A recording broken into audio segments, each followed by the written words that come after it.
Yo, what's up guys? It's Noah here, and in today's video, we're going to be talking through the DFS slate on Draftkings for this Week 7 Thursday Night Football game between the Jaguars and the Saints. We got a Thursday night primetime game, another million maker over on Draftkings, 2.25 million in total prizes in their main GBP for this slate, 1 million to first, $20 entry fee.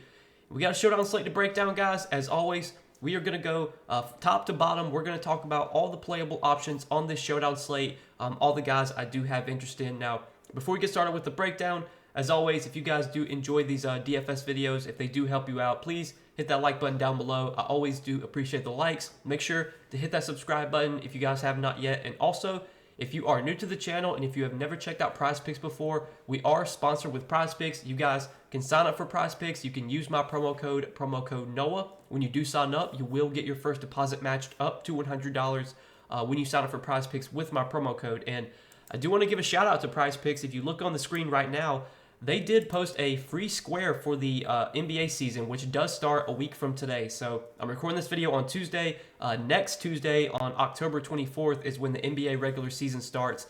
And PrizePicks has a free square available. They have Steph Curry's points prop set at 0.5. Obviously, Curry is going to score at least 1 point. So you take that, you take Curry more than 0.5 points, and you just find any other pick you like to pair with that. You can pair just one pick with the free square, or you can pair up to 5 picks with the free square, make a 6-pick entry. And the good thing about PrizePicks, for those of you that are watching this video, if you're not familiar with NBA, if you don't like betting NBA, or if you just don't watch NBA, you don't have to do NBA props with the free square. You can just take the free square and then pair it with a bunch of NFL props or other sports. PrizePicks does offer a lot of sports, but did want to mention they do have a free square available for the NBA season, which does start next Tuesday. This prop will be available all the way up until next Tuesday when that game starts. So you have plenty of time to use it. Make sure you guys use that free square. I'm pretty sure it's a $20 or $25 limit. Usually it's one of the two. But a good thing about PrizePicks is you can use the free square multiple times. Like, it's not like you have to use it all in one entry.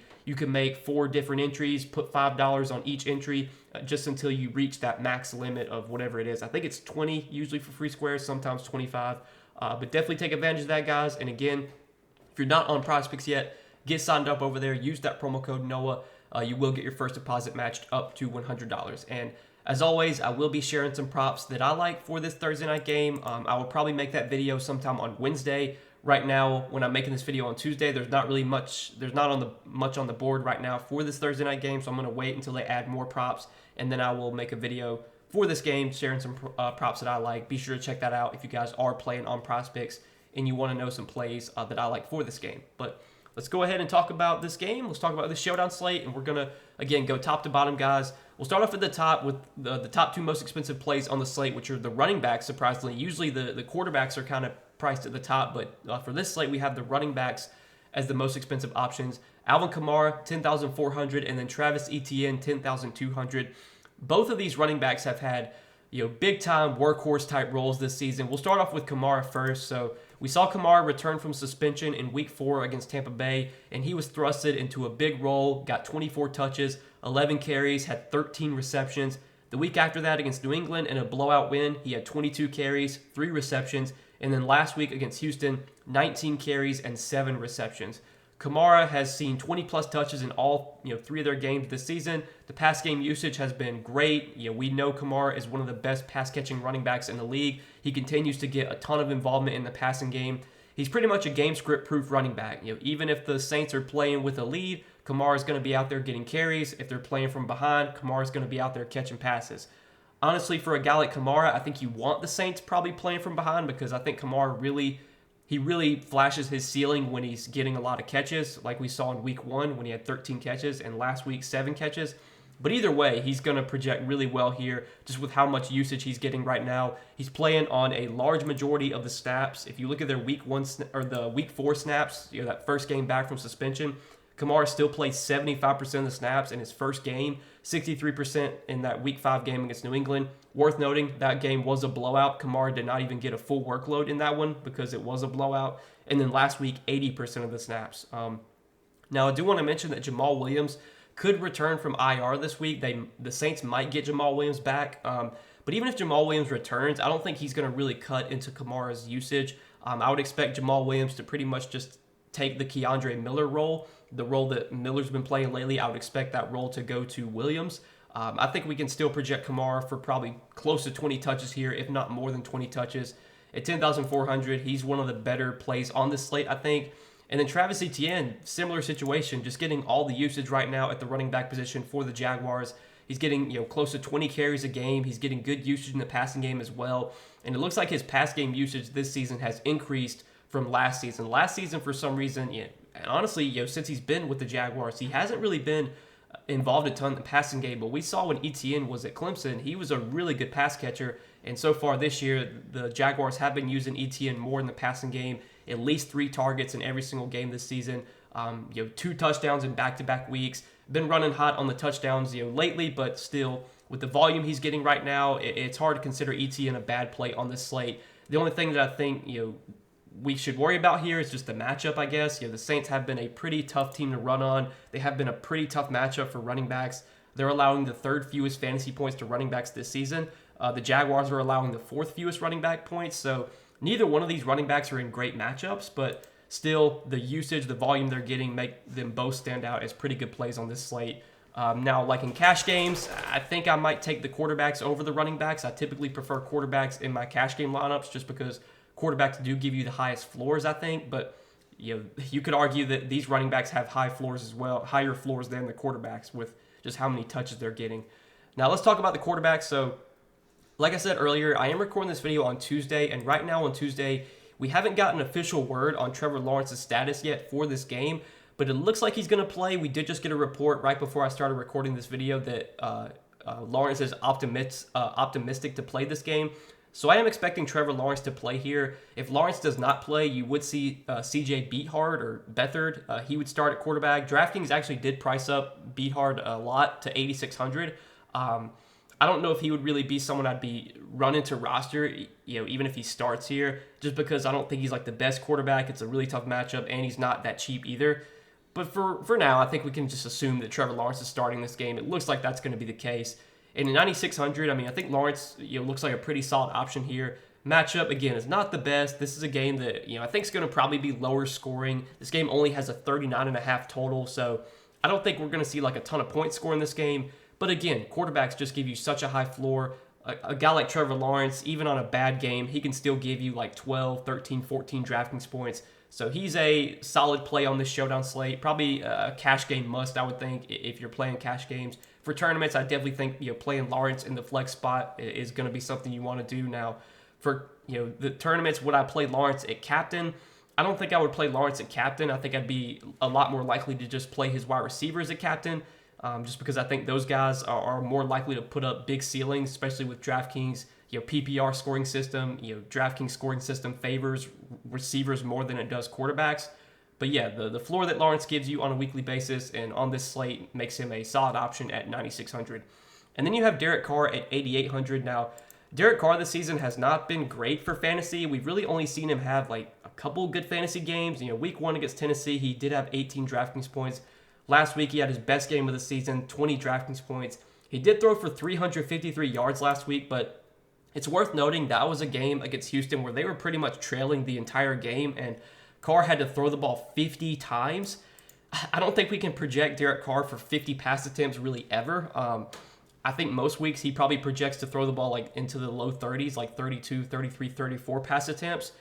The matchup here against Jacksonville, I think's okay. So far this season, if you look at fantasy points allowed to the quarterback position, Jacksonville, they've been, kind of towards the top. They have allowed over 17 fantasy points per game to quarterbacks. That is 10th most in the league. So I don't think the matchup's terrible here for Derek Carr, but man, Derek Carr, at this point in his career, I just don't know if he has the most fantasy upside. He's another guy that I think you can consider in cash games because I think the floor is still pretty solid. I think most weeks he gives you 12, 13 DK points. But I think, he's not someone that I would be playing in the captain spot. I just don't know if he has enough ceiling to be a winning captain on this slate.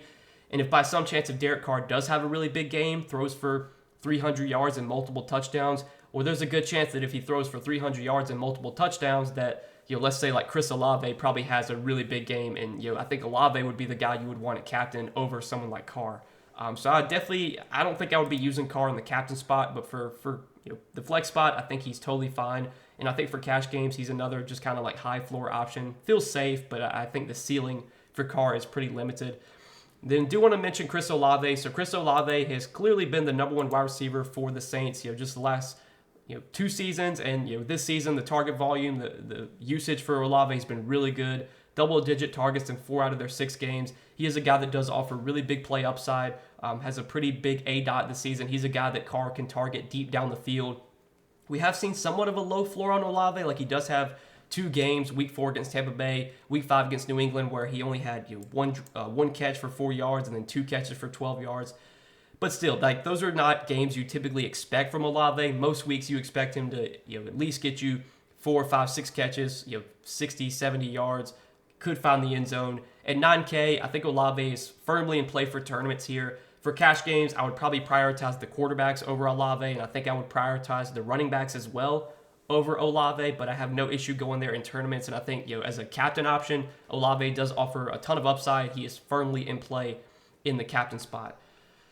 Now we can talk about these Jaguars wide receivers, and this is where it gets kind of tricky. You have Calvin Ridley, who's been underperforming lately, has yet to have a big game. I mean, he had a good game against Buffalo, 7 catches for 122 yards, but outside of that game against Buffalo and outside of week 1 against the Colts, he's had some down games this season. And last week, against the Colts was a pretty disappointing game, only 4 catches for 30 yards. But there is, I guess, some good takeaways here for Ridley. The targets have still been there, because if you look at his 6 games this season, 11, 8, 7, then he had 2 against Atlanta, but then 8 and 8 targets. So he's still getting targeted a good amount. He's still out there for a large majority of the snaps. He's been playing like 80+% of the snaps on a weekly basis. At 8,400, I still think Ridley looks solid here. The matchup against the Saints, don't love. Marshawn Lattimore might shadow Ridley here. I don't typically get worried about wide receiver cornerback matchups. I think that's pretty much overblown at this point. I don't think it's the best matchup for Ridley, but Ridley's still getting usage. He's still getting the targets. You would think he's bound to have a big game at some point. Christian Kirk has still been earning targets as well. Last week saw 6 targets. The week before that, 8, 12 the week before that. Him and Ridley, I think, project pretty similarly on a weekly basis. And I think for cash games, like, you might get a higher floor from Kirk. So Kirk might be the guy I would lean to in cash games. But for tournaments, if these guys are going to be similarly owned, I think you just kind of pick whichever one you like more. If there's going to be one guy that gets more ownership than the other, like let's say Kirk is 50% and Ridley's 30%. I would just rather play Ridley at that point, because I think with the lower ownership, he just would be the better play, because these two guys pretty much project identically. No issues going to Kirk here. I think, again, he probably gives you a little bit of a higher floor than Ridley does. For ceiling, I think Ridley might offer the bigger ceiling, but both these guys are firmly in play here. They have clearly been the top 2 targets for Trevor Lawrence this season, and at their price tags, I think they look like solid options, both of them. And if you want to, I think you could probably play both in the same lineup and get away with it. I think if I was to play 2 of those guys in the same lineup, maybe would probably, like, if I were to play like 2 Jacksonville receivers, maybe you play Trevor Lawrence at captain in those lineups and just hope that like Lawrence really spreads out the production. But either way, Ridley, Kirk, firmly in play here. And then Michael Thomas, he has been a high floor play this year, but a guy that has really no ceiling. At least we haven't seen a ceiling from Michael Thomas yet. You look at the targets have consistently been there. 8, 9, 9, 6, 7, and 8 targets for Michael Thomas. Just really hasn't been able to put up a 100-yard game yet. He hasn't been able to get into the end zone yet. I mean, you would think at some point Thomas is going to score a touchdown here. I mean, he's got 31 receptions this season, 29 receiving yards, and he's yet to find the end zone. So it feels like at some point Michael Thomas is going to put up like 18, 19, 20 DraftKings points. Don't know when that's going to be. Maybe this is the game where Michael Thomas finally gets into the box and has a big ceiling game. The targets have still been there, though, and at this point in his career, like, I don't know if Michael Thomas is like, I don't know if he's a high upside receiver anymore like he used to be. But the targets have still been there. That's what we really need to bank on. The usage is still there. The price tag at $7K is not super expensive. Now, if I could find the $1,000, I definitely feel a lot better getting up to Christian Kirk. I feel a lot better getting up to Ridley. But I think the field is going to feel the same way as well. I think a lot of people are going to prefer Ridley and Kirk over Michael Thomas. So I could see Michael Thomas coming in with lower ownership on this slate, making him a pretty solid GBP play. Again, the guy's going to find the end zone at some point this season. He's not going to continue to catch 7, 8 balls a week and not get into the end zone. So feels like a ceiling game could be coming for Michael Thomas if he can finally get into the box. And then you have Taysom Hill at 6,200. Taysom Hill, Tough to go there on this slate at this price tag. We know the Saints are going to use Taysom Hill kind of everywhere. He might throw a couple passes. He might get some receptions. He's going to probably get a few carries. But at 6,200, like, I think you do need a lot to go right for Taysom Hill to be worth rostering at this salary. I think for him to be worth rostering at this salary, he's probably going to have to score a touchdown. Now, last week he did get 7 catches.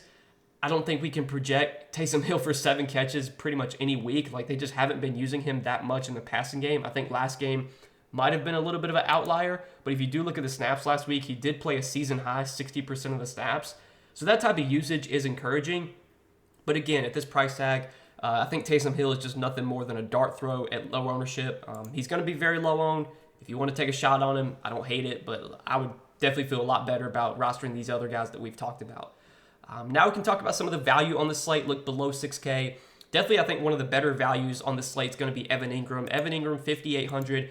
He has been a really solid, safe target in this offense for Trevor Lawrence, and we've seen the targets consistently be there for Evan Ingram. And if you look at the targets so far this season for the Jaguars, like a lot of Trevor Lawrence's throws are going to 3 guys: Calvin Ridley, Christian Kirk, and Evan Ingram. Those are the 3 guys getting a large majority of the targets in this Jags offense.